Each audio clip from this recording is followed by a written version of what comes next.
aujourd'hui, on va voir donc les fondements du ministère qui est spirituel, bien sûr, de la délivrance. Et ces fondements, vous les trouvez dans ce petit livret que vous pouvez voir ici.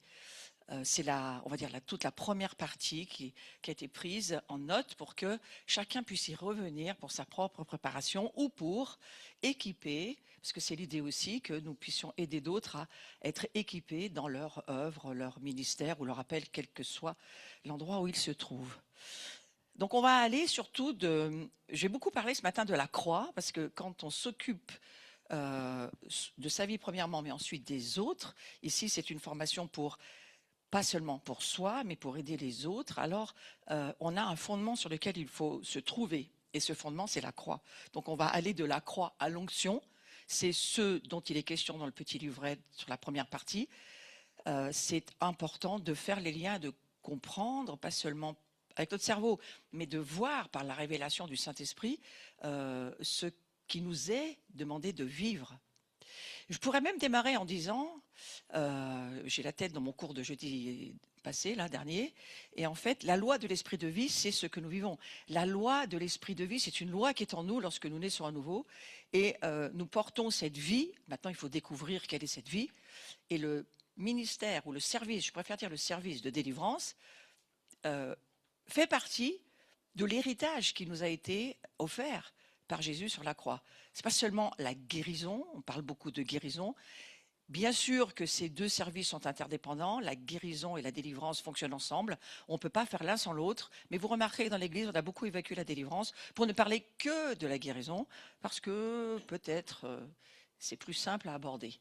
Mais n'empêche que vous pouvez trouver des enseignements, ce n'est pas l'objet de ma journée, mais sur ma chaîne YouTube, il existe un certain nombre d'enseignements sur l'exercice et la pratique, on va dire, de la délivrance par Jésus, le ministère de Jésus, le pain de vie. Le pain, c'est le pain de la délivrance. C'est l'idée qui est reprise dans l'Évangile pour dire la femme qui demandait de l'aide pour la délivrance de problèmes démoniaques de sa fille, et qui va trouver Jésus, et Jésus va lui dire le pain c'est pour les enfants d'Israël. De quoi parlait Jésus? Le pain, il parlait de la délivrance, parce que la délivrance c'est comme le pain, c'est quelque chose qu'on trouve dans toutes les nations, c'est quelque chose qu'on peut consommer partout, tous les jours. Ça veut quand même dire d'une certaine manière que la délivrance devrait faire partie des fondamentaux de notre vie et de quelque chose qui est tout à fait normal et naturel. Or, l'Église l'a souvent mis de côté parce que le diable n'était pas très intéressé, en fait, par le fait qu'on puisse enlever le voile de ce monde, qui est aveuglé par le prince de ce monde qui s'appelle le diable. Et le diable n'aime pas trop qu'on s'occupe de ses affaires. Vous le remarquerez très vite si vous rentrez dans ce travail. Donc, de ce fait, c'est important de se dire que c'est, on va dire, un outil parmi tant d'autres. Moi, je situe la délivrance comme le caillou dans ma chaussure qui m'empêche de marcher. Je ne le situe pas plus que ça. Donc, on ne va pas le mettre en avant et voir des démons partout, parce que ce n'est pas l'idée. Il n'y a pas des démons partout, mais il y en a quand même beaucoup. Et donc, on va dire, cette libération qui nous est offerte par Jésus, elle est vraiment très importante. On va continuer sur la maturité et la liberté. Moi, je voudrais vraiment appuyer ce domaine pour nous, mais aussi comme conseil pour les autres. Lorsque vous allez travailler dans ce domaine de la délivrance, il va falloir que vous puissiez discerner si la personne, elle se prend en charge ou pas. Pendant des années, j'ai vu des personnes me rejoindre pour demander de l'aide dans ce domaine de la libération. Mais les gens venaient, je vous le dis, c'est la réalité de ce que j'ai vécu pendant des années, les gens venaient à l'abattoir. Ils venaient pour penser se faire frapper, être aidés, hurler, machin, puis après pensant que c'était fait pour la fin de leur jour. C'est une très, très mauvaise façon de saisir ce que signifie la délivrance. D'abord, la première des choses, qu'est-ce qui nous délivre?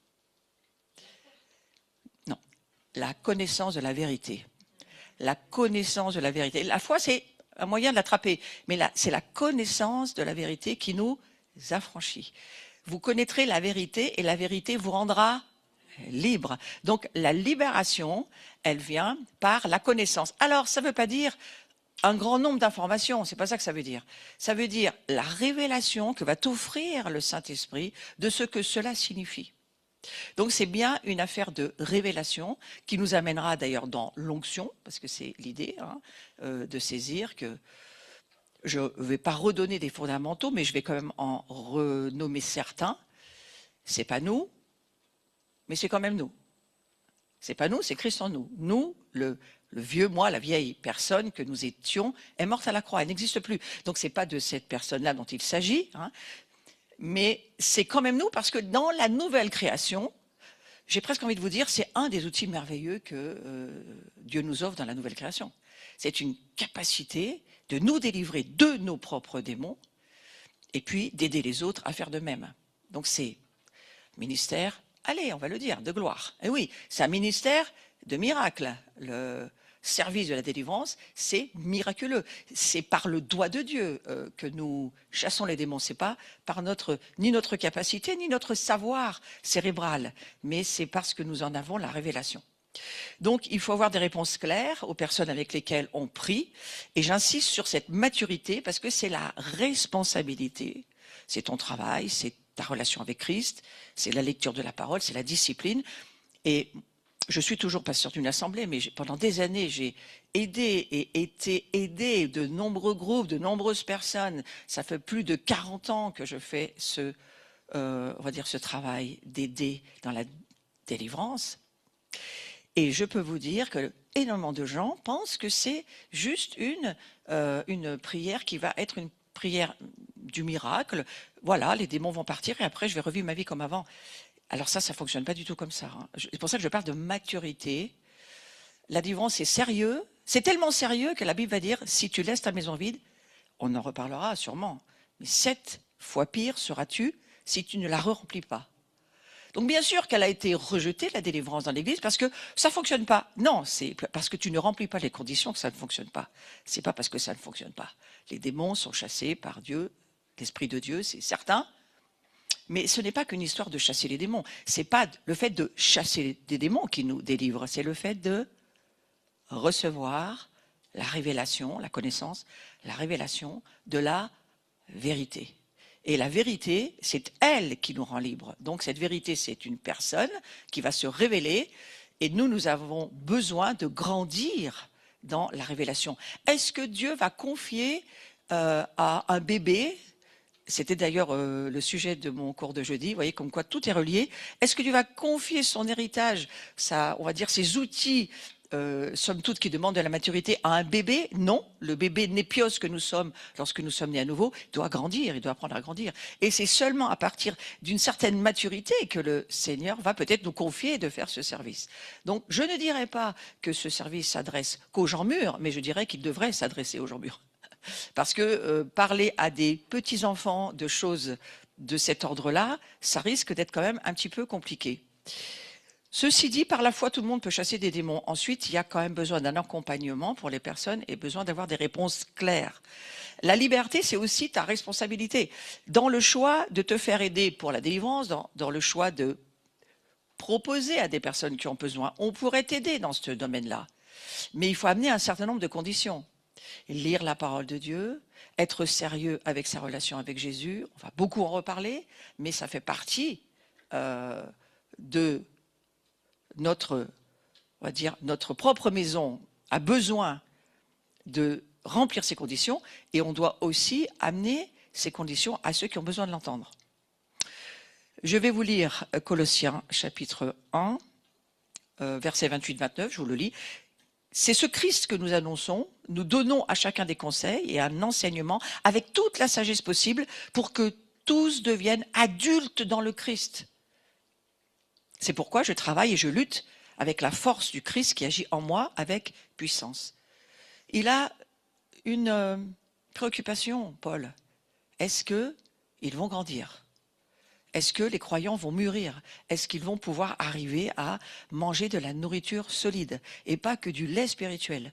Donc là, aujourd'hui, on entre quand même dans des domaines assez sérieux où notre rôle, à la fois conseiller, enseigner avec sagesse, faire valoir l'autorité spirituelle, nous allons avoir besoin, nous, de la faire valoir, et ceux qui vont avoir à la vivre vont avoir besoin de vivre cette autorité de la bonne manière. Donc tout cela, c'est notre responsabilité. Alors bien sûr, lire la parole, se discipliner, se battre. On va beaucoup avoir besoin de le dire, et à nous-mêmes et aux autres. Bats-toi. Participe à ta délivrance. À combien de personnes je suis obligé de dire « fais un acte de foi », tous très forts pour provoquer une expulsion d'esprits mauvais qui seraient dans ta vie. Il y a des personnes, c'est très simple pour elles le font, aucun problème. Il y en a d'autres, on touche à quelque chose de leur identité, elles ne supportent pas l'idée. Elles ne supportent pas l'idée d'avoir à faire quelque chose, c'est Dieu qui devrait tout faire. Ça s'appelle comment, ça, derrière ? Voilà, ça s'appelle l'orgueil. Donc, vous allez avoir beaucoup de ces personnes-là face à vous. J'en avais une il y a 3 jours encore, donc c'est pas très vieux, à qui j'ai dit, tu sais, Dieu résiste aux orgueilleux, il fait grâce aux humbles. Il faut t'abaisser et que tu saisisses l'importance de ton besoin. Mais Dieu n'est pas à tes ordres. Et on va avoir besoin, parfois, avec amour et gentillesse, de dire, ça ne va pas fonctionner. Ça ne va pas fonctionner parce que la motivation que je sens au fond de toi a besoin d'être beaucoup plus désespérée que ça. Moi, il y a des personnes à qui je dis, revenez, vous n'êtes pas assez désespérés. Revenez quand ça sera plus pour vous un warning, vous voyez, un signal au fond de votre cœur qui vous dit je vais choisir la vie parce que sinon je vais mourir. Voilà. Donc on a ça toujours face à nous et on l'a parfois en nous, mais c'est bien de s'en occuper. Et il faut appliquer cette autorité, c'est important, qu'on a en Jésus bien sûr. Avant de l'appliquer dans le ministère, il faut déjà la vivre nous-mêmes. Donc la maturité et la liberté, je vais clôturer avec ça, ce sont des responsabilités personnelles. Et vous avez beau le dire aux personnes pour lesquelles vous allez vous occuper, vous ne pouvez pas le faire pour elles. Moi, j'ai fait cette erreur pendant plusieurs années. Je mangeais pour les femmes dont je m'occupais dans ma maison. J'avais un petit groupe de femmes, je m'occupais d'elles et on était dans ce travail, ce labeur, on va dire, de laisser le Saint-Esprit toucher nos vies et on était à l'écoute de ce que le Saint-Esprit pouvait nous dire. Mais je me suis rendu compte que, voilà, pour certaines personnes, il n'y a pas de combat, il n'y a pas de lutte. On attend que tout tombe. Inch'Allah, ça vient pas, mais c'est que c'est Dieu qui voulait pas. Enfin, vous voyez, ce genre d'attitude qu'il faut éradiquer de notre vie. C'est non, il y a une vraie lutte, il y a une vraie guerre. C'est un vrai combat spirituel. On est face à un vrai monde spirituel. On est face à des entités spirituelles. Parfois, heureusement qu'on les voit pas. Et ceux qui les voient, c'est encore plus compliqué. Parce que si ça s'appelle la guerre spirituelle ou le combat, c'est pas pour rien. C'est parce que le combat, il est vraiment là. Donc, vous ne pouvez pas faire pour les autres ce qu'ils doivent faire eux-mêmes. Alors moi, avec ce groupe de femmes, je lisais la Bible, je mangeais de la parole. En fait, j'étais presque à avoir envie de vomir à la fin de la journée tellement j'étais trop. Et elles étaient anorexiques en fait. Parce qu'elles ne mangeaient pas, elles m'écoutaient, mais c'est pas elles qui mangeaient. Moi, j'avais les révélations pour elles, mais elles n'avaient pas leur propre révélation. On perd son temps. Ça ne sert à rien de mettre sur la tête des autres vos propres révélations. Par contre, c'est de les amener à voir. Un peu comme Jésus a fait avec Nicodème. Pour voir, premièrement, il faut naître d'en haut. Donc, il faut s'assurer que les gens sont bien nés à nouveau. Ça, c'est notre responsabilité aussi, de nous assurer que les gens pour qui nous allons avoir à prier, ils soient bien nés d'en haut et qu'ils, en tous les cas, demandent Jésus dans leur vie, dans leur cœur, comme leur sauveur, pas seulement leur Seigneur. Et puis aussi, bien sûr, ensuite, il faut s'assurer que, au fond, elles ont leur propre révélation. Nicodème, pour entrer dans le royaume de Dieu, je vais dire autrement, Nicodème, pour entrer dans la révélation, il faut que tu sois né d'eau, de la parole de Dieu et d'esprit. Donc, il faut que le Saint-Esprit devienne leur tour de contrôle. Si vous avez déjà écouté mes enseignements sur le combat des pensées, le Saint-Esprit, c'est la tour de contrôle. C'est lui, au fond de nous, qui nous aide à contrôler du bon ou du mauvais côté, d'où viennent ces pensées, et je les accepte ou je ne les accepte pas. Ça, c'est toute notre responsabilité en termes de hommes et femmes mûrs. C'est à nous de le faire. Donc, cela fait partie de cette première exigence, on va dire, de la délivrance. La véritable délivrance, elle s'accomplit exclusivement à la croix, Pas dans la délivrance elle-même, non, mais dans la croix. Donc avançons, et c'est un conseil que je vous donne, d'avancer dans la révélation de la croix, chercher et encore chercher à descendre ou à monter, selon là où vous vous trouvez, dans les révélations. Dans la croix, il y a la crucifixion de la chair, il y a la délivrance des démons, toutes les libérations de la chair, du monde, du siècle présent, du légalisme, de l'ego, du diable, toutes les libérations qu'on trouve dans le livre des Galates, du reste. Donc il faut avoir lu le livre des Galates et avoir médité sur ce livre. Si vous avez un livre à lire, c'est le livre de Derek Prince, L'Expiation, petit livre qui va vous suivre toute votre vie. L'expiation qui vous amène dans la révélation de la croix.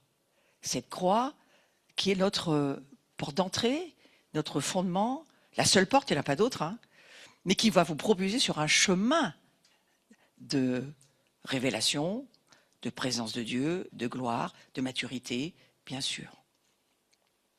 Donc la croix, c'est l'endroit où tu es libéré. Pour chercher la liberté dans l'acte de la délivrance en elle-même, non, non. Mais la croix, c'est une révélation qui nous délivre en elle-même.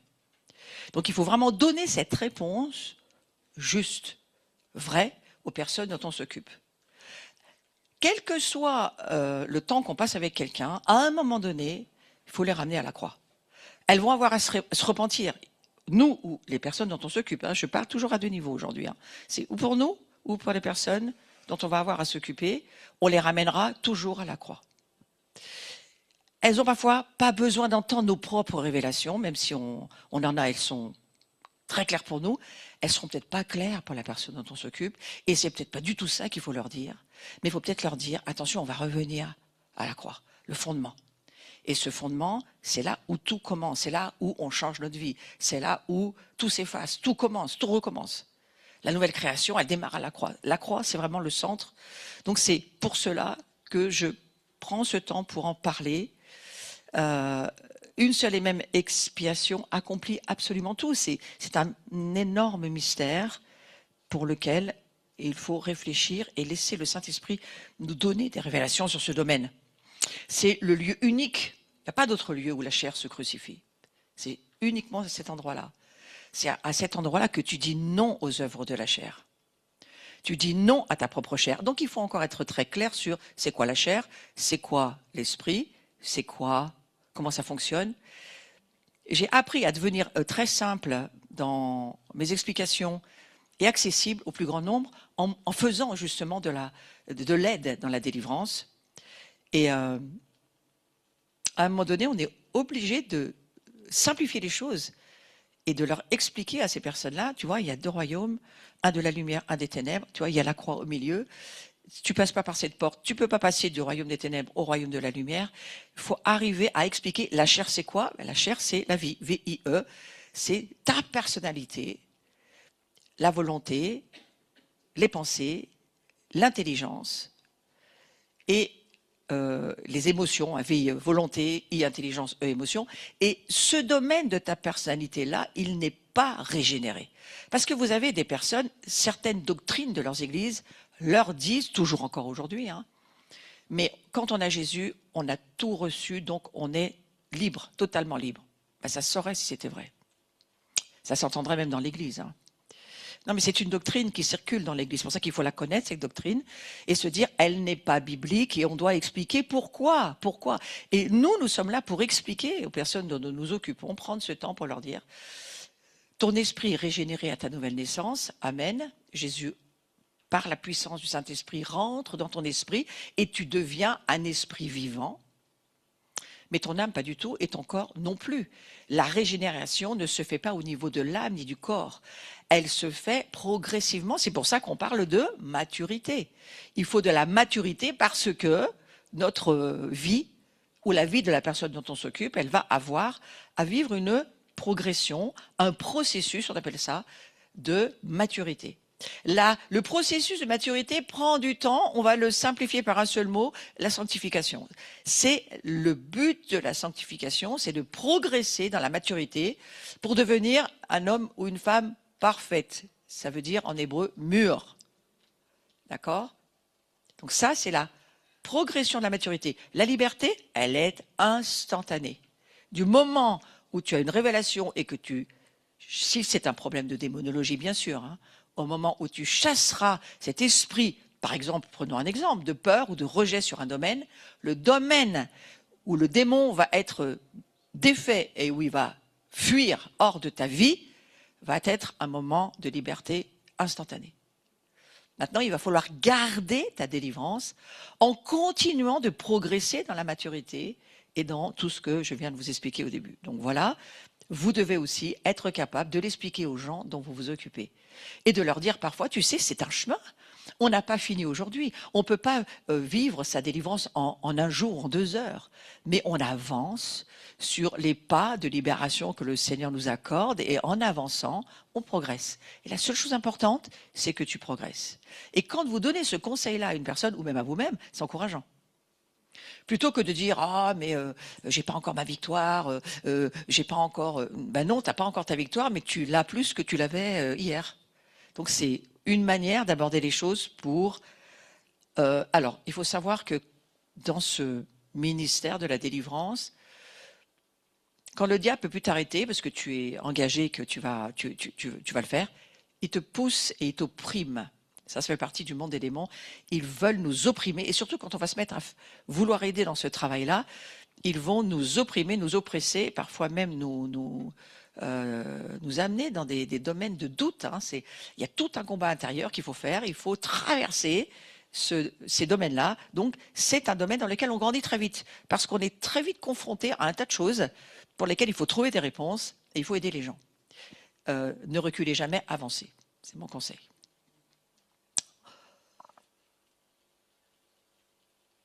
Colossiens 2, 13, 14, 15, ça c'est le verset pour ce genre de journée. On va le lire ensemble. Vous prenez votre Bible ou vous m'écoutez, c'est la même chose. Mais c'est Colossiens 2 et on va démarrer au chapitre 13. Au verset 13, pas chapitre, verset 13. Vous qui étiez morts par vos offenses et par l'incirconcision de votre chair, il vous a rendus à la vie avec lui en nous faisant grâce pour toutes nos offenses. Il a effacé l'acte rédigé contre nous et dont les dispositions nous étaient contraires. Il l'a supprimé en le clouant à la croix. Il a dépouillé les principautés, les pouvoirs. Il les a publiquement livrés en spectacle en triomphant d'eux par la croix. Je retourne dans ma journée de samedi du mois de février où c'était vraiment le sujet. La force de la rédemption, la force du rachat, la force de la croix. C'est un endroit où la loi est définitivement détruite en termes de justification. Attends, il ne faut jamais oublier la fin de la phrase. La loi ne peut en aucun cas te rendre juste. Elle t'amène, c'est un pédagogue, elle t'amène à voir que tu es un pécheur parce que cette loi, tu ne peux pas l'accomplir. Elle est parfaite et toi, tu ne l'es pas. Donc c'est très simple, tu ne pourras jamais accomplir la loi pour être juste. Et c'est là où arrive directement après la grâce. Donc, nous sommes sous la grâce. La loi de l'esprit de vie, c'est une loi.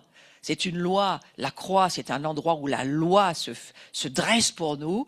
La loi de la grâce, de la vie. C'est-à-dire qu'il n'y a rien à discuter. Le sang de Jésus te fait grâce, point, c'est une loi. Bam! Et la croix, elle se plante et il n'y a aucune discussion possible pour le diable. Toutes les ordonnances qui nous accusaient sont clouées à la croix. Et du coup, qu'est-ce qui se passe? Il se passe que tu reçois par la foi, il faut juste croire que le sang de Jésus suffit pour toi. Et à partir de là, tu es juste. Donc ici, nous sommes tous justes. Mais dans cette justification, arrive le processus de la sanctification. Et la sanctification, c'est ce chemin de progression, de maturité par lequel j'ai commencé au tout début de cette matinée, où nous avons besoin de saisir, nous ne pouvons pas rester à la justification. Nous resterions des enfants, des népios, qui ne pouvons pas même nous approprier l'héritage parce que nous sommes des enfants, donc nous ne pouvons pas entrer dans tout notre héritage. Nous sommes justes, rendus justes, c'est tout. Alors que la Bible nous dit qu'il faut grandir dans la maturité, il faut progresser pour que, justement, nous puissions ensuite être des instruments utilisables par Dieu grâce à cette maturité. l'héritage va nous être offert pour pouvoir aider les autres. Et je situe vraiment la délivrance sur ces domaines-là, parce que c'est important. On a fait un petit peu tout et n'importe quoi avec ces histoires de délivrance. Beaucoup ont décidé qu'on n'en entendrait plus jamais parler parce que c'était insupportable la manière dont ça se faisait. C'était certainement vrai, mais c'est pas pour ça que la Bible ne dit pas la vérité et qu'il ne faut pas changer ses manières de faire, parce qu'aujourd'hui, on en a vraiment besoin. Et si vous... Moi, je regarde, on va dire, à tous les demandes de l'Église à l'heure actuelle, c'est au secours, au secours, au secours. Alors, je ne vais peut-être pas prendre le parallèle avec l'Iran, mais on ne serait pas très loin dans certains domaines, où les gens n'en peuvent plus d'être sous contrôle et sous administration démoniaque, et ils n'en peuvent plus. Donc, à un moment donné, il faut grandir. C'est mon conseil. Notre appel à un ministère actif de réconciliation, ça fait partie de ce que nous amenons et de ce que nous vivons lorsque nous sommes dans ce travail de la délivrance. J'aimerais insister sur ce qui suit en tant que membre de son corps. Nous avons le commandement de vivre comme Jésus vivait. L'aveuglement spirituel, c'est-à-dire la rébellion, la repentance, la délivrance, reconnexion avec Dieu, c'est, on va dire, un schéma qu'il faut avoir dans l'esprit. Sacrifier sa vie pour l'amour de Jésus, c'est-à-dire s'offrir comme un sacrifice vivant, ça c'est Romains chapitre 12, verset 1, qui va faire que nous sacrifions notre temps, notre vie, pas par devoir, mais par amour. Parce que nous aimons Jésus que nous faisons ça. Le processus, la rébellion, elle cachée, elle bloque la relation. Et parfois, c'est ce que nous allons découvrir ou en nous ou chez les autres. Il y a quelque chose qui bloque et ça pourrait bien être de la rébellion. Dans une vie qui désire faire la paix avec Dieu et qui reconnaît son état de perdition. Donc, vous comprenez bien qu'il y a un moment donné, il faut entendre la personne aussi nous dire qu'elle reconnaît quelque chose de son besoin. Elle reconnaît. Ce n'est pas nous qui devons voir pour elle, c'est elle doit prendre ce temps, peut-être nous devons prendre ce temps de reconnaître dans notre vie notre besoin.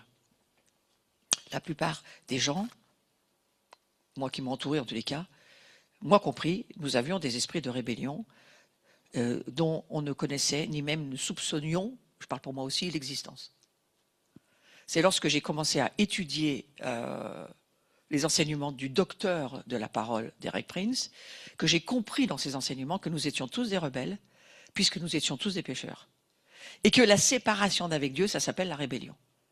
Personne d'entre nous n'en est exempt. Donc, à un moment donné, il faut faire aussi un check-up pour notre vie et peut-être rapidement avec la personne avec laquelle nous sommes en relation pour de l'aide dans ce domaine. Où est-ce que cette personne, elle en est dans sa relation à Dieu? Il y a de la rébellion, il n'y a pas de la rébellion. Bien souvent, les gens en veulent à Dieu, ils ne le voient pas, mais ils en veulent à Dieu. D'être nés, d'être là, d'être comme ils ont été créés, ça ne leur plaît pas. Il y a une rébellion profonde parfois, même en nous, il faut saisir. Elle est universelle, cette rébellion. Donc elle est à traiter chez tout le monde. Ou on l'a réglée une fois pour toutes, ou on ne l'a jamais réglée. Et cette rébellion-là, elle est sous-jacente. Et elle se lève. OK? Elle se lève en nous. Il faut en avoir le discernement. Si on s'en est jamais occupé, il faut le voir. La reconnexion avec Dieu, le résultat, c'est j'entends Dieu. Les personnes qui vous disent j'entends pas Dieu, redescendez dans les profondeurs des racines dont je viens de parler. Qu'est-ce qui s'est passé avec Dieu? Quelle est ta relation avec Dieu? Comment ça fonctionne? Ça peut être parfois cet esprit de rébellion qui est là, il faut en avoir la connaissance. On le met sur une étagère et on sait par le Saint-Esprit que cet esprit-là, il est universel, il est chez tout le monde. Voilà, et on y reviendra ou on n'y reviendra pas. On verra s'il est réglé ou pas, pour soi et pour les autres. J'aime beaucoup ce verset du psaume 36, 10, qui dit « C'est par ta lumière que nous voyons la lumière ». Ce verset me poursuit depuis que je suis né à nouveau. Nous ne pouvons pas voir par nous-mêmes, nous ne voyons rien. Mais non, tu vois rien. Tu vois juste que tes yeux naturels te font voir. La lumière, c'est Christ en nous qu'il a. Et lui, il a une capacité de nous donner ses yeux pour que nous puissions voir comme lui voit, pas comme nous, nos yeux humains voient. Et les yeux de Dieu n'ont rien à voir avec les nôtres. Donc le prix, c'est, j'en ai parlé, s'offrir. Donc une journée comme ça, c'est un sacrifice. Nous nous offrons pour nous former, pour avancer, pour donner, pour grandir, pour pouvoir bénir, par amour. Pas ni peur ni devoir, mais par amour. Et on sacrifie, bien sûr, d'une certaine manière. Alors, moi, j'aime pas trop ce mot sacrifier, on peut l'employer comme ça. Moi, je préfère dire nous donnons. Mais le don est un sacrifice, quoi qu'il en soit. Je vous exhorte donc, frères et sœurs, par les compassions de Dieu, à offrir vos corps comme un sacrifice vivant. Au fond, c'est pas moi qui le dis, c'est la Bible. Sacrifice vivant, saint, agréable à Dieu, ce qui sera de votre part un culte raisonnable. Ne laissez pas le diable vous dire il faut partir à 15 heures parce que j'ai mon repas, c'est bon, on s'arrête. Combien de fois je me suis battue, même contre ma propre assemblée parfois, hein, mais parfois même contre moi-même. Hein. Oh, c'est l'heure, on va arrêter, il y en a marre. Et Dieu dit, c'est moi qui dis si j'en ai marre ou pas, c'est pas toi. Aucun amen, mais il faudrait quand même arriver à le dire. Je discute jamais avec ça, mais par contre, il y a aussi derrière, parfois quand vous occupez de quelqu'un ou de votre propre vie, je le redis, c'est une manière pour les démons de clore la discussion. Oh, c'est l'heure, on va aller manger. C'était à ce moment-là qu'il allait se passer quelque chose. Et ce qui est déjà dans la pratique de ce travail, vous savez, hein, c'est quelque chose qui fait partie de la copie, il faut en avoir la conscience.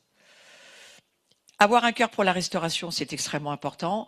On va travailler à la restauration, pas seulement de notre vie, mais des autres, dans le but d'être en lui. Donc le but, c'est d'être en Christ. C'est pas de faire des choses, hein. D'abord, c'est d'être en lui. La restauration, c'est ce but. On ne vit plus pour nous, on vit pour lui. Et c'est ce cœur-là qu'il faut prier dans la préparation que nous avons pour chaque moment où nous allons avoir à servir le Seigneur, ou même dans notre journée de tous les jours, hein, dans notre travail, là où on est engagé, planté pour même le service de ce monde. Il faut prier pour avoir ce cœur de restauration. Seigneur, donne-moi ce cœur de restauration. Ça fait partie de la préparation de notre cœur. Il faut préparer nos cœurs.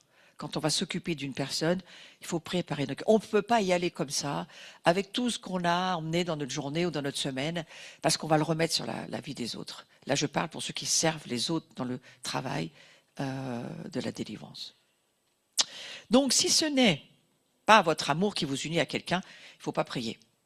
Beaucoup de fois, ça m'est arrivé beaucoup de fois de dire, dans mon être intérieur, hein, je ne vais pas le dire à la personne, bien sûr que non, mais je vais me dire à l'intérieur de moi, j'ai aucune compassion, aucune empathie, j'ai même envie de l'écraser au mur, je ne vais surtout pas prier pour elle. Et quand vous êtes avec d'autres personnes, eh bien, vous demandez à quelqu'un, tu ne voudrais pas y aller parce que là, c'est plus de mon domaine.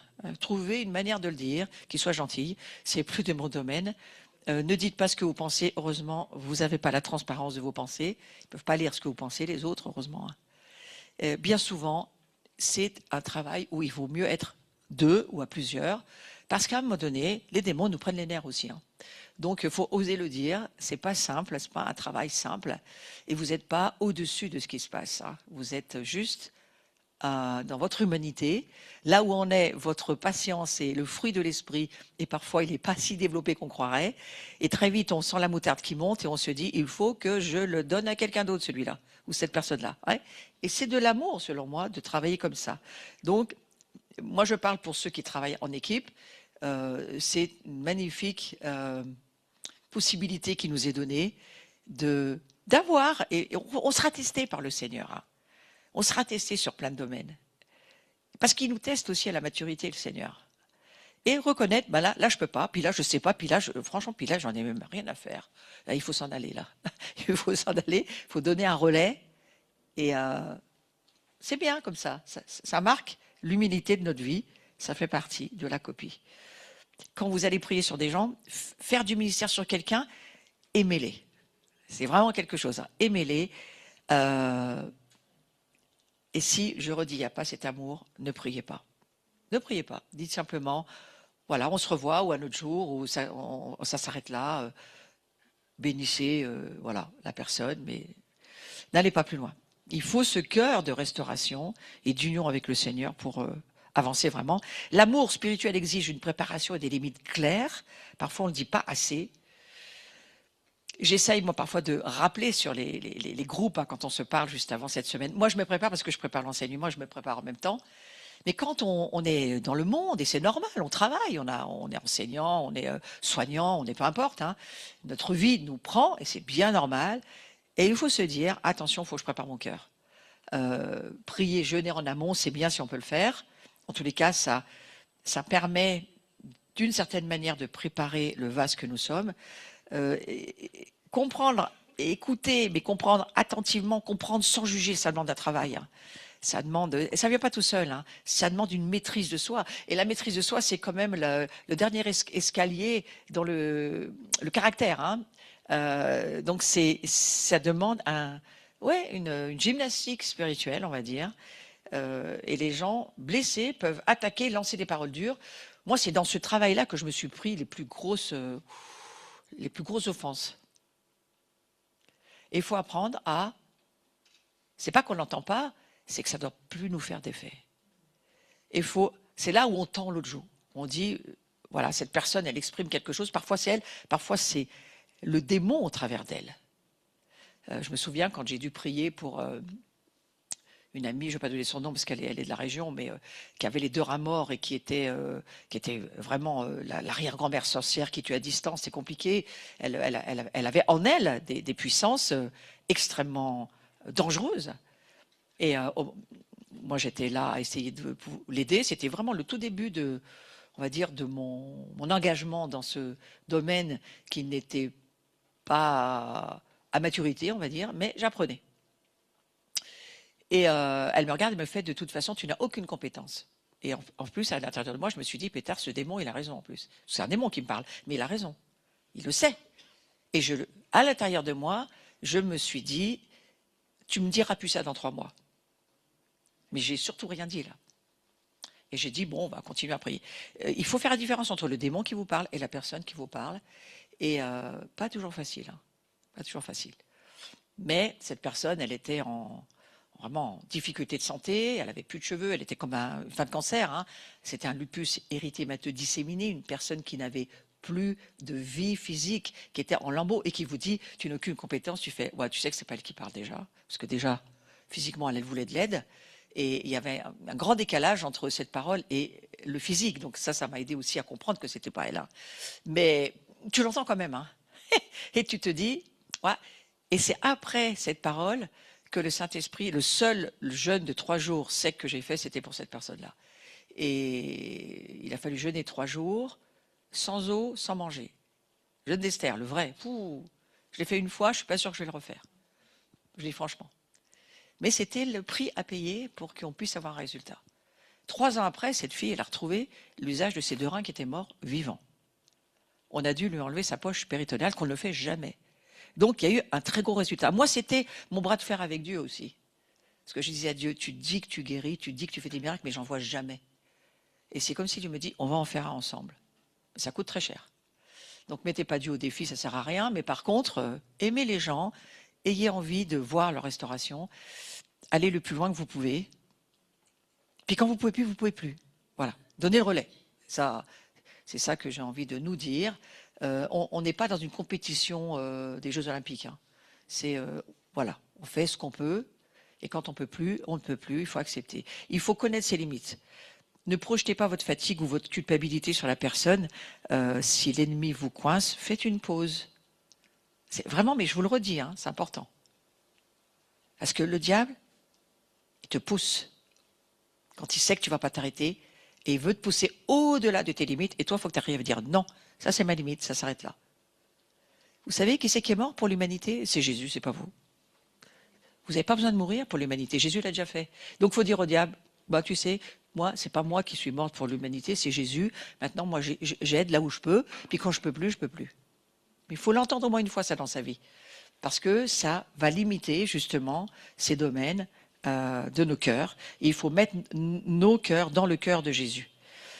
Et Je me rappelle encore d'une personne, c'est-à-dire cette même personne, quand on priait pour elle, son visage se déformait, elle prenait, lupus, ça veut dire loup, sa tête prenait la forme du loup. D'une certaine manière, c'est comme ça que moi je le voyais. Peut-être que c'était un discernement des esprits, mais je crois que son visage, il changeait de forme quand même. Et elle a essayé de me prendre beaucoup de fois, donc ne priez jamais les yeux fermés. Jamais. Ça a été la leçon de ma vie, ne priez jamais les yeux fermés, jamais. Puisque vous priez, vous savez que pour ces personnes-là, il y a un monde qui va essayer de les utiliser. Un esprit de mort, il va essayer de vous tuer, de la tuer elle ou tuer vous s'il peut. Moi, j'ai prié pour ça me revient, parce que j'ai plein d'exemples qui me reviennent, mais cette personne, elle avait fait partie de l'équipe de championnat de France d'épée, d'escrime, et avec son bras droit, elle pouvait tuer n'importe qui. Et quand on était comme ça, dans mon bureau, dans un moment de prière, elle plante son poing sur le sol et elle me dit, je peux te tuer si je veux. Je fais, oui, mais la chose, c'est que tu ne vas pas pouvoir le faire. J'avais quand même quelqu'un derrière qui était prêt parce que je savais qu'il y avait du monde à l'intérieur. Il ne faut pas prier tout seul. Parfois, il faut prier avec des gens qui vont vous aider. Et il faut avoir de la maturité pour vous dire, on n'est pas en train de jouer. On veut aider vraiment des personnes, mais il y a vraiment parfois danger. Donc il faut en avoir la conscience et se dire, Christ, c'est mon salut. Mais jamais rien arrivé, franchement. Jamais, non, jamais. J'ai failli prendre des coups de poing, mais j'ai réussi à les esquiver. J'ai réussi à garder ma distance pour qu'ils ne puissent pas me toucher. Il faut réfléchir, c'est quand même un service particulier. Nous luttons. Éphésiens 6, nous luttons contre des puissances spirituelles. Donc, c'est aussi pour ça qu'il y a une église qui ne veut absolument pas lutter. On veut bien prier pour les guérisons, mais délivrance, surtout pas. Jésus va nous dire que lui chassait beaucoup de démons. Donc, on devrait faire comme lui. Ne rejetons pas une partie de ce que lui faisait. Étude de cas, on va aller voir autre chose. La supériorité de l'amour sur la technique, alors ça c'est important. Les gens qui viennent ont besoin, quoi qu'il leur soit arrivé, de sentir qu'ils sont aimés. Ça, c'est notre mandat numéro 1 pour les équipiers dans ce travail. Les gens doivent savoir que vous les aimez. Et parfois, vous savez, leurs attitudes, vous avez quelqu'un qui a été dans la haute sorcellerie, qui bave, il saigne des gens aussi, il venait de partout. Enfin, moi, j'ai vraiment tout vu. Il ne faut pas regarder ça, il faut juste dire, mais combien le Seigneur il t'aime, ma sœur, mon frère. Il y a en nous, il doit y avoir ce fleuve, pour ça qu'il faut de la préparation. Il doit y avoir ce fleuve d'amour qui coule et qui ne s'arrête pas à ce que nos yeux regardent, mais qui rentre dans le cœur du Seigneur, qui nous amène à transmettre cette vie. Et parfois, on a même mal pour eux, de là où ils sont allés, et ça nous ajoute encore de l'amour parfois même. Je vais raconter cette histoire parce que j'aime bien la raconter. J'étais dans un atelier à Berne il y a plusieurs années. J'étais moi-même dans des grandes équipes de prière. Nous aidions le réveil qui avait commencé à Berne, en Suisse allemande. Et Ed Piorek, c'était un gars du réveil de Toronto. Il était là, il était l'orateur. Et il parlait sur l'amour. L'amour du Père, la bénédiction qui en découlait. Et moi, je m'occupais d'une jeune femme qui, visiblement, j'aurais mis par ses attitudes le mot abus sur elle. Je ne peux pas vraiment dire, mais c'est une femme qui... On sent par le Saint-Esprit, même parfois sans qu'on parle, on sent la douleur de la personne pour qui on prie. Et donc, visiblement, elle avait tellement mal partout, elle avait tellement mal au corps, à l'âme, partout. Je ne savais vraiment pas quoi faire avec ses souffrances. La seule chose qui m'est venue à l'esprit, c'est de la prendre dans mes bras et de la serrer très fort. C'était très douloureux pour elle, extrêmement douloureux. Elle s'est laissée faire et tout à coup, elle s'est mise à tousser d'une force. Je ne m'attendais pas du tout à ça. À l'époque, j'avais encore pas le toc de dire tousser tout le monde. C'est quelque chose que j'ai appris en voyant les gens. Et donc, elle s'est mise à expulser le monde qui était à l'intérieur d'elle en toussant. Après, j'ai compris plus tard. Et le Saint-Esprit m'a dit de lui dire, ma fille, Dieu t'aime comme sa fille préférée, il te voit comme une vierge pure. Je m'entends encore lui dire ça. Il te voit comme une vierge pure. Et la femme, elle s'est mise gémir, à pleurer, elle vomissait sa vie en même temps que je la serrais, donc il fallait pas lâcher l'étreinte. Et elle m'a juste dit, si tu connaissais ma vie, je lui ai fait, j'ai pas besoin. Mais visiblement, elle était dans la prostitution. Donc voilà, on n'a pas besoin de savoir. On a juste besoin de faire le geste que Dieu veut qu'on fasse. C'est jamais le même. Il n'y a pas de recette de cuisine. Il faut être constamment branché sur le Saint-Esprit et nous laisser faire par le Saint-Esprit pour avoir le geste, l'attitude, le comportement, la parole, peu importe, le don que Dieu veut, on puisse transmettre à la personne. Alors c'est pour ça que cette manie de mettre les mains sur la tête des gens, d'écraser leur coiffure, je déteste ça, ne faites pas ça. Ça n'a aucun intérêt. On n'a pas besoin de mettre notre tête sur notre main sur la tête de la personne et de la, plus tard, et de lui écraser. Elle vient de chez le coiffeur, quoi. Enfin voilà. Ça sert à rien. Mais faire le geste que Dieu veut qu'on fasse. Et il faut demander au Saint-Esprit.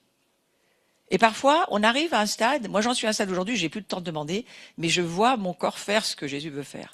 J'ai plus trop de temps de latence entre ce que je fais et plus il y a d'onction, on va en parler à la fin de cette matinée, plus il y a d'onction, plus tu seras l'instrument en direct, et moins tu auras de temps de réflexion, mais sachant que c'est Dieu, ça vaut vraiment la peine. Donc voilà, l'amour chasse. Pourquoi c'est marqué chasse? Banni, mais chasse. L'amour banni, chasse la peur. Et je pense que ce qui habitait cette femme, c'était la peur. C'était même pas le côté d'impureté dans sa vie qui habitait l'homme fort, c'est la peur. Elle avait peur, une peur viscérale. Et l'amour, ça a libéré totalement. Mais vraiment, quand je dis totalement, c'est elle avait ni le même visage, ni les mêmes attitudes. C'était quelqu'un d'autre. Hein, après on va dire, cette force de l'amour. Donc ça nous apprend plein de choses. Et ça nous montre la puissance aussi que Dieu peut mettre dans nos corps pour aider quelqu'un. C'est pas toujours que dans la parole. Le savoir-faire humain est insuffisant sans l'esprit. Apprendre et connaître les techniques du ministère ne produisent aucun résultat spirituel véritable. Hein. La préparation, elle est impérativement accompagnée de la vie de l'esprit. La loi de l'esprit de vie, elle est extrêmement puissante. C'est ce qu'on appelle le Zoé. Le Zoé, cette vie éternelle. Plus vous aurez de révélations sur la vie éternelle, si vous n'avez pas écouté mon cours de jeudi dernier, allez l'écouter, ceux qui étiez, vous savez. Moi, je suis sur cette révélation-là à l'heure actuelle. La nouvelle création, elle porte la loi de l'esprit de vie. Mais c'est une loi. Comme le péché est une loi. Si tu vis dans une nature de péché, tu pécheras, c'est la loi du péché. Et Jésus meurt pour qu'on ne soit plus sous cette loi-là, mais qu'on soit sous la loi de la vie. Donc il y a une immense puissance dans la vie que nous sommes devenus, que nous portons, mais pas seulement, que nous transmettons. Nous transmettons une puissance. Quand on lit dans Actes chapitre 1, verset 8, vous recevrez une puissance. De quoi on parle? De la loi de l'esprit de vie. Et dans le ministère de la délivrance, il nous faut de la puissance. On ne peut pas se passer de ça. C'est un ministère de puissance, c'est une lutte corps à corps, âme à âme, royaume face à royaume. C'est ou lui ou moi qui gagne. C'est une lutte. Nous luttons contre, Éphésiens 6, nous luttons contre. C'est une lutte qui demande de la puissance. Donc la loi du péché, les virus, bactéries, mais l'esprit de vie, en Christ, pas seulement m'affranchit moi, mais va affranchir aussi ceux pour lesquels je prie, de la loi du péché et de la mort. Donc le mécanisme, hein, c'est, j'aime bien dire ça, c'est une force supérieure. L'alliance, la nouvelle alliance, elle est supérieure. La puissance qui nous habite est supérieure au royaume qui se dresse face au royaume de Dieu, le royaume des ténèbres. C'est une puissance supérieure. Il faut avoir, pas l'information, mais la révélation. Et la nouvelle création, elle possède cette immunité divine. C'est extrêmement important de le comprendre. On a besoin de l'onction du Saint-Esprit dans le ministère. Donc j'ai presque envie de dire, votre relation avec Christ en continu vous garde en parfaite forme spirituelle pour ce travail de la délivrance. Ce n'est pas la puissance humaine par la force, on le lit sur ce verset de Zacharie, mais c'est par la puissance du Saint-Esprit. L'onction rend visible la puissance invisible de Dieu. C'est important de parler de l'onction. L'onction, la définition que j'en fais, elle est dans le petit manuel. Une grande partie de ce que je vous dis, ça se trouve dans le manuel. Moi, je fais juste des commentaires du manuel. Mais j'ai placé cet enseignement de l'onction au début du manuel parce qu'il me semble qu'on ne peut pas faire l'impasse. Chavez va dire, Ronnie Chavez, un homme bien connu dans le monde du ministère, l'onction c'est la manifestation extérieure d'une puissance intérieure. C'est la manifestation visible d'un pouvoir invisible. J'ai trouvé la définition excellente et j'ai jamais changé ma définition. C'est l'acte par lequel Dieu consacre ou qualifie un individu avec ses vertus pour accomplir son œuvre. Ça parle de nous aussi. Vous recevrez une puissance, l'onction grandit avec la sanctification. Plus nous nous sanctifierons, plus nous verrons l'onction grandir, plus nous verrons la puissance de Dieu se manifester au travers de nous. Et l'évidence, c'est qu'elle produit des résultats qui dépassent largement les capacités humaines naturelles. Elle concerne la présence de Dieu. Lorsque tu touches Dieu, tu reçois dans ton être intérieur une puissance intérieure. J'ai appris à vivre avec l'onction parce que j'ai côtoyé des gens qui avaient beaucoup d'onction. Il y a 40 ans de ça. L'Église n'en parlait pas. Personne en France, un mot qu'on ne connaissait pas il y a 50 ans, l'onction. On ne connaissait pas, à part quelques-uns qui avaient écrit quelques livres dessus, mais la France n'en parlait que très peu. Et moi, j'ai reçu des personnes chez moi parce que je faisais partie de certains mouvements de réveil qui recevaient des ministères de puissance. Et je me disais, mais comment se fait-il que ces gens aient ça, que nous, on ne l'ait pas? Et à force de les recevoir chez moi, j'ai vu que c'était contagieux. J'ai vu que c'est quelque chose qui, si je les touchais, ça restait un moment sur ma vie. Ça partait, mais ça restait un moment sur ma vie. Parfois, comme je les recevais à loger chez moi, je mettais leurs chaussures sans leur dire, ou je mettais leurs vêtements parce que je lavais leurs vêtements. Donc, je mettais parce que je faisais des expériences de ce qu'ils disaient, que l'onction, c'était contagieux. C'est extrêmement contagieux, l'onction. C'est pour ça que si vous vivez avec des gens qui ont l'onction, vous allez avoir encore plus d'onction parce que ça se surajoute. Si vous vivez dans des lieux où il n'y a pas d'onction, il n'y a pas de puissance de Dieu, il y a très peu de présence de Dieu, vous allez même parfois la perdre. Il faut apprendre à la garder. Difficile à garder dans un milieu où autour de vous, il n'y a pas. Mais ça s'apprend. Ça a été mon cas. Mais je trouvais ça très difficile de se retrouver dans des rencontres où l'onction était là, on travaillait ensemble avec ces fameux ministères. Je ne prononce pas les noms parce qu'il y en aurait trop, mais avec lesquels je voyais bien que quand ils étaient là, la puissance n'était pas la même que quand ils n'étaient pas là. Et donc, ça t'apprend que l'onction se surajoute, l'onction, elle travaille ensemble, l'onction, elle est collective, l'onction, elle prend de la puissance si chacun a son volume d'onction. Ouais. Donc voilà, c'est important. C'est pour ça que Dieu valent mieux qu'un. Un chasse 1000, deux 10 000. Parce que c'est une affaire aussi, l'onction. C'est quand même, selon moi, quelque chose qu'il faut avoir à l'esprit. Donc l'onction, c'est la capacité d'obtenir des résultats. Ah mais si, ça c'est pas pour Dieu, c'est parce que Dieu veut pas. Pas forcément, c'est peut-être parce que tu n'avais pas l'onction non plus. Pas forcément Dieu qui veut pas.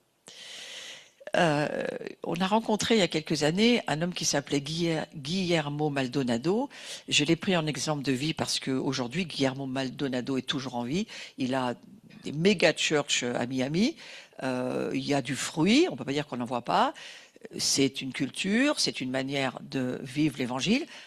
Moi, je regarde ce que Dieu fait ailleurs. Et donc, il est toujours là et il écrit, lorsque le Saint-Esprit nous communique, nous couvre, nous enveloppe de ses caractéristiques, de ses qualités, de son caractère, cela va directement à notre esprit. Ben, il a appris quelque chose, Guillermo. Il a appris que quand Dieu il est là et qu'il est là avec puissance, ça impacte directement ton esprit. Faites vos expériences avec l'onction. Donc, c'est d'abord donc cette capacité que Dieu nous donne, Capacité surnaturelle pour prêcher, capacité surnaturelle pour enseigner, capacité surnaturelle parfois même pour chanter, pour les directions prophétiques. Nous sommes ici dans une communauté et nous voulons vivre à partir de ces capacités surnaturelles, pas à partir de capacités humaines. Donc ça va forcément changer la manière de vivre et de faire. L'étymologie révèle une immersion et une consécration totale. Alors, on va prendre quelques... Je vais vous les lire. C'est sur le livret, hein, donc prenez pas de notes. Hein. Si vous avez le livret, c'est tout dessus. Mais je vous les lis. L'onction, balal, inondé, débordé, déversé. C'est ce que nous devrions, ce qui devrait être en nous. Nous devrions être un vase pour inonder, déverser, déborder. Hein. Ça fait penser à quoi ça? Au baptême, hein, bien sûr. D'Achène, être gras, être spécialement satisfait, ça fait partie de cette révélation de l'onction. Mimchar, je ne sais pas comment on le dit, graisser avec de l'huile. Vous êtes baptisé avec de l'huile ou vous êtes baptisé au vinaigre? Ça, c'est une question qu'on peut se poser. Hein. Certaines personnes, vous dites, mais elle est baptisée dans le vinaigre, cette personne. Ça fait mal dans sa façon de vivre.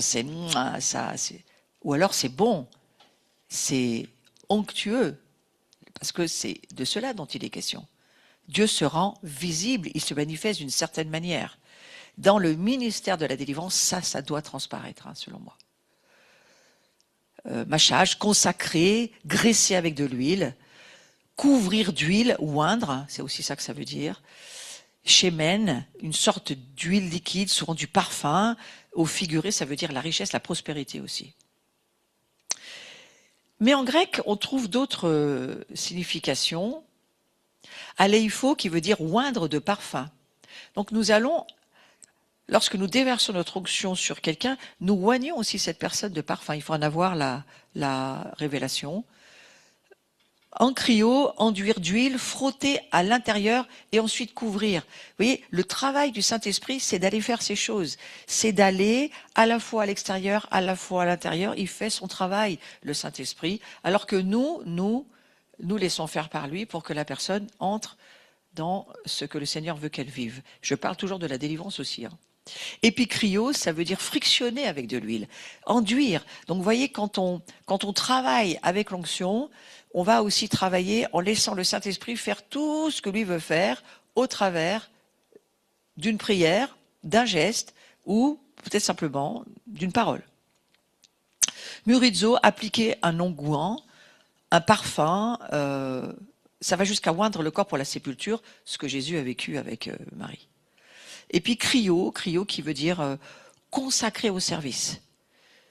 Une onction sacrée, une huile de joie. Donc à la fois, nous on a besoin de le vivre et de le demander et de se préparer pour pouvoir le manifester. Et à la fois, on peut aussi, à un moment donné, l'offrir à la personne pour laquelle on prie. Toute personne appartenant à Jésus devrait vivre dans l'onction. C'est ce qu'on doit rechercher. Dans l'onction, dans cette huile, c'est-à-dire cette consécration à Dieu des saints oints. Le Mashiach, ça s'appelle l'oint, celui qui est l'onction. Il n'a pas l'onction, il est l'onction. Donc c'est l'acte par lequel Dieu il consacre nos vies. Et nous, on a besoin de ça pour aller s'occuper des autres, qui sont eux aussi des saints que Dieu veut aider. Donc c'est important de le ressaisir. Dieu, il consacre, il oint, il qualifie avec ses qualités, ses vertus, pour que nous puissions servir dans son œuvre.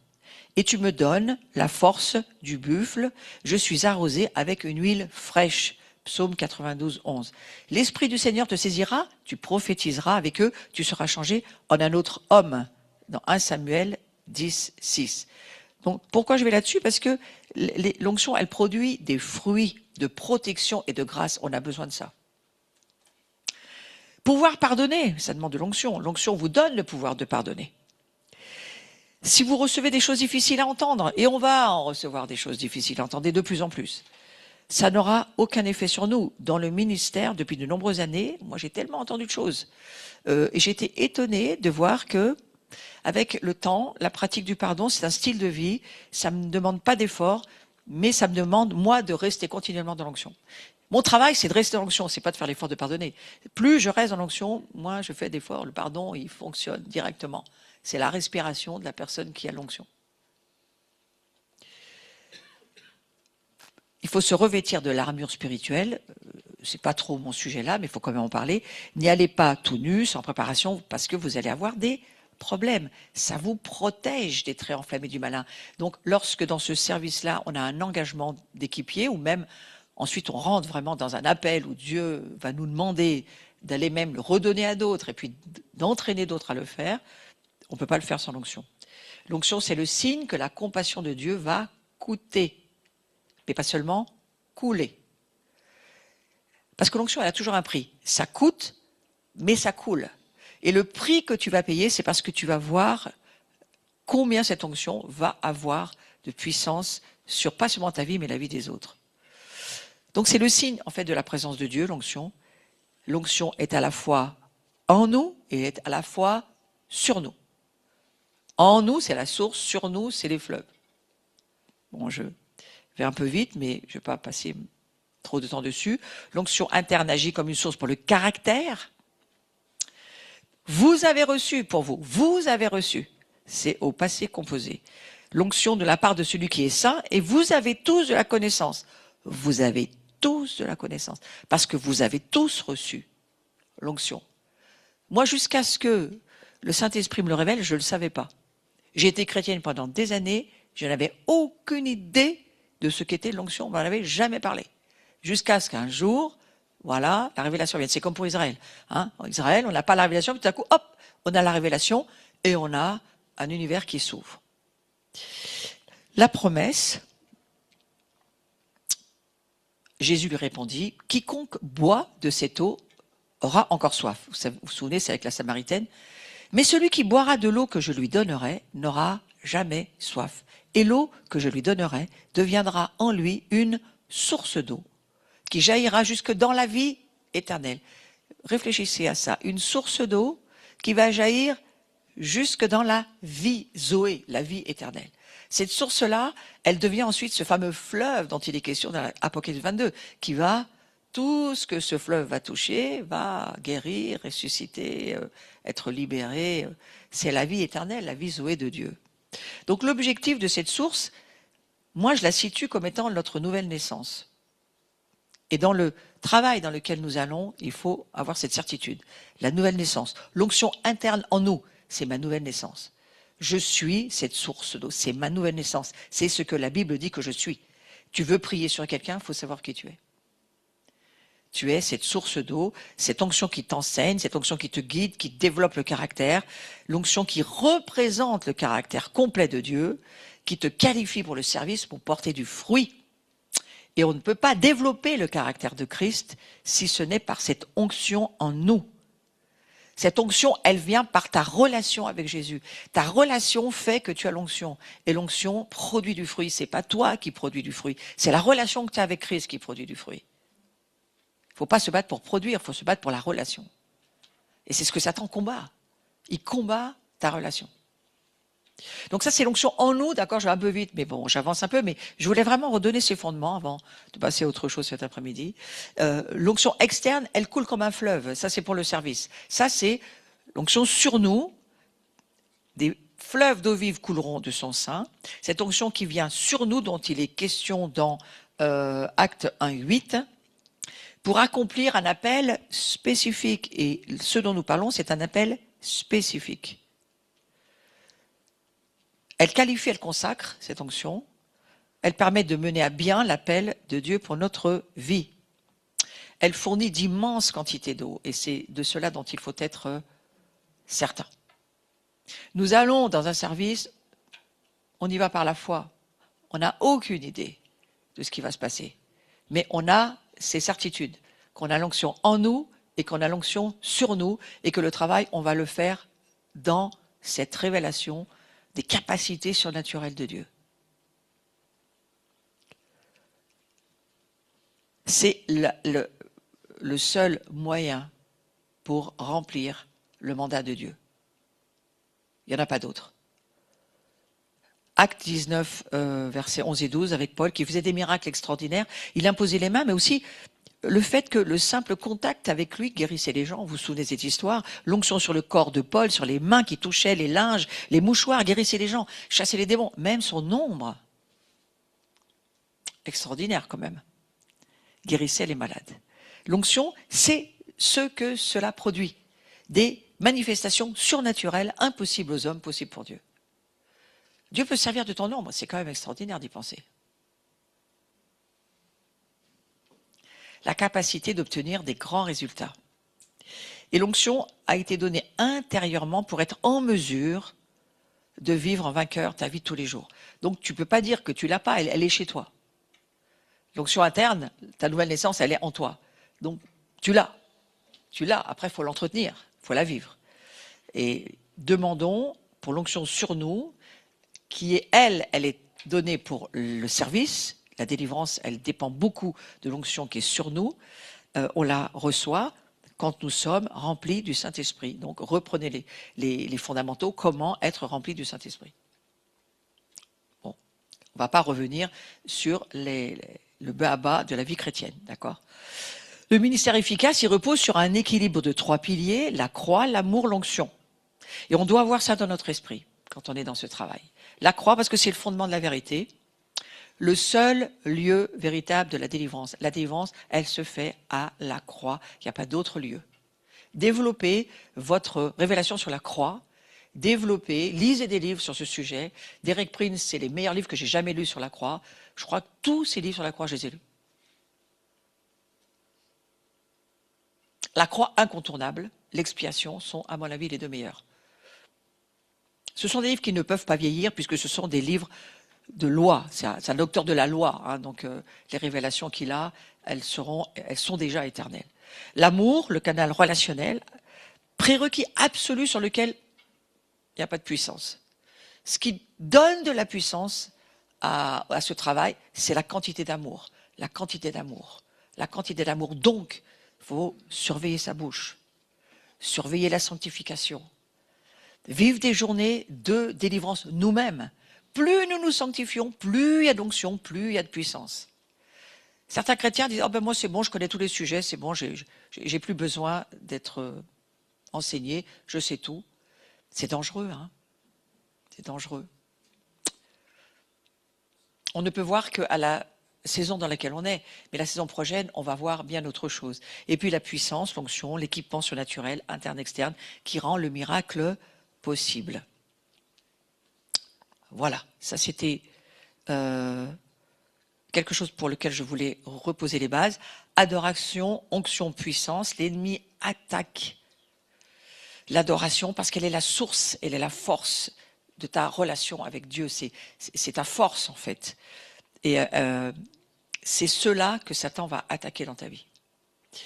Demandons à Dieu de recevoir cette huile précieuse dont nous avons besoin et que nous devons désespérément demander aujourd'hui.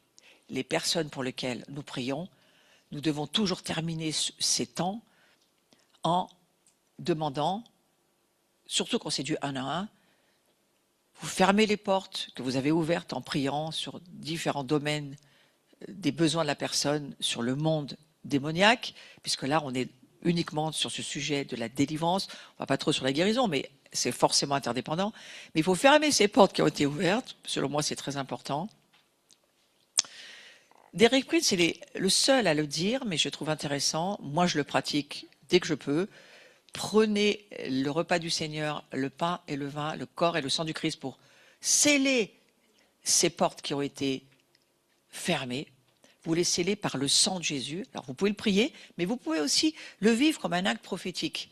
C'est-à-dire que vous pouvez, avec la personne avec qui vous êtes, si c'est possible, quand c'est pas possible, on le fait que dans la prière, mais la manifestation, l'acte prophétique du sang et du corps du Christ est extrêmement fort. Pourquoi? Parce que dans Jean 6, il est dit que celui qui mange et qui boit mon corps, je demeure en lui. Donc, vous amenez une certitude à la personne que Dieu demeure en elle. Et vous fermez la bouche des démons qui veulent toujours la ramener derrière. On vient de prier pour un tas de choses, et la personne rentre chez elle et bam, bam, bam, bam, bam, ça y est, c'est le matraquage de 10 000 pensées à la seconde pour vous dire que tout ce que vous avez vécu, c'était pas vrai. Et là, vous, en amont, vous prenez euh, euh, pour la personne les moyens de lui donner de la protection. Vous la protégez avec ça et vous lui dites, sois assuré, appuie-toi sur Jean 6, la véritable nourriture, c'est celle-ci, et celle-ci, il demeure en toi. Donc c'est très important de le faire, selon moi, et pour vous et pour les autres. Voilà. Je vais clôturer cet enseignement-là maintenant, puisque c'est la fin de l'enseignement. Et je veux juste qu'on va prier sur ce qu'on vient d'entendre de la part du Saint-Esprit. Et puis ensuite, on va peut-être répondre à certaines questions, réponses sur ce qui a été amené ce matin. Et on prendra autre chose cet après-midi. Seigneur, je te remercie pour ce que tu nous rappelles ce matin, que tu cherches en nous ta maison. La loi de l'esprit de vie, c'est que tu nous crées pour que nous puissions nous-mêmes devenir, pour les autres, ta maison, et que nous puissions aussi les aider, tout en continuant à nous aider nous-mêmes au travers de ce que tu veux nous révéler par le Saint-Esprit. Mais que nous puissions aussi être ces hommes et ces femmes conscients dans la révélation, que tu prends ta place dans nos vies pour être celui qui va diriger nos vies. Et c'est la puissance du Saint-Esprit en nous qui devient notre direction. C'est l'Esprit Saint en nous qui est celui en nous qui nous remplit de cette source continuelle, mais aussi qui, sur nous, fait jaillir des fleuves qui viennent de ta capacité divine de Dieu, pour que nous puissions aider ceux qui sont autour de nous. Et je te remercie, Seigneur, que tu nous rappelles que notre part à nous, c'est de te chercher, toi, dans l'adoration, dans les temps de prière personnelle, dans ta parole, dans les temps d'intimité avec toi. Tu nous rappelles que c'est cette relation que tu veux d'abord. Et que c'est ce qui devient notre force et ce qui va alimenter l'onction en nous de ta présence, qui va faire la différence. Un monde qui ne te connaît pas, nous sommes les transmetteurs de cette source que tu es en nous et des fleuves qui se libèrent de nous. Et je te remercie que chacun de nous peut voir que c'est ce que tu veux faire. Si ce n'est pas que tu le fasses déjà. Et que tu veux encore plus. Puisque tu nous dis que allons de gloire en gloire. Allons de progrès en progrès. Allons de puissance en puissance. Jusqu'à ce que, comme les apôtres, nous puissions voir et faire voir au monde que tu es Dieu et que tu es vivant. Et que nos vies deviennent des manifestations tangibles, visibles, du monde invisible qui est bien plus réel que le visible. Je te remercie, Seigneur, parce que chacun de nous ici, tu le consacres à cela, tu l'appelles à cela. Tu fais descendre cette conviction et tu fais descendre en nous la foi qu'avec toi, nous allons y arriver. Nous allons pouvoir le faire. Nous allons avancer et servir. Que ce soit dans notre travail de tous les jours ou que ce soit dans ton corps, dans l'Église, dans les différents services et œuvres dans lesquels nous sommes appelés à servir, nous puissions être tes instruments, Seigneur. Au nom de Jésus, je te remercie. Amen. Et il y a quelque chose qui nous édifie extrêmement puissamment. Comme je ne sais pas si je vais en reparler, je vais le dire maintenant, c'est le parler en langue. Paul va dire, je parle en langue plus que tous ceux qui sont autour de moi. Et nous devrions dire la même chose, qui sommes appelés à être des équipiers de prière. Je parle en langue plus que tous ceux qui sont autour de moi. Pratiquons-le, prions-le, faisons-le. Parce que c'est l'esprit en nous, il ne passe pas par notre âme, il passe directement de l'esprit au corps. Et on a un chemin en direct de l'esprit de Dieu à l'extérieur. Et c'est extrêmement puissant. Et dans le service de la délivrance, parfois quand on ne sait plus quoi faire, on peut simplement parler en langue. On parle en langue sur la personne. On lui explique, on lui dit, si elle n'est pas vraiment dans cette dimension-là, Dis, tu sais, voilà, moi je vais prier d'une certaine manière, expliquez-leur parce que tout le monde n'est pas forcément au courant, hein. Tout le monde n'est pas dans ce courant de doctrine-là. Mais ça me paraît important. De laisser au Saint-Esprit la liberté d'être lui-même, hein. C'est un peu l'idée aussi. Saint-Esprit, je voudrais que tu sois libre dans ma vie de faire ce que tu veux. Combien de fois dans l'église, souvent, je me dis, j'entends le Saint-Esprit me dire, partez en langue. 1 minute, 1 minute et demie, 2 minutes, ça y est, c'est fini, ça s'éteint.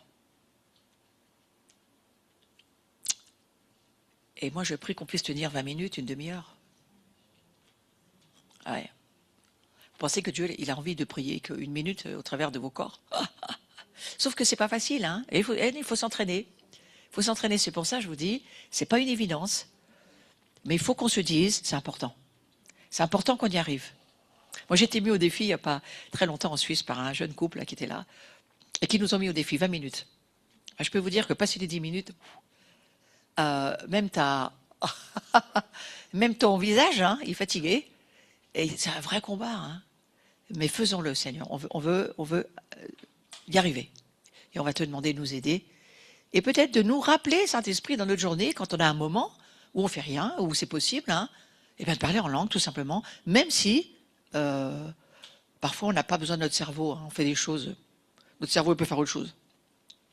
Donc voilà, c'est une petite clé que je nous donne, parce que je crois qu'il faut se la rappeler. Et en se la rappelant, on s'encourage à ne pas arrêter de faire cela.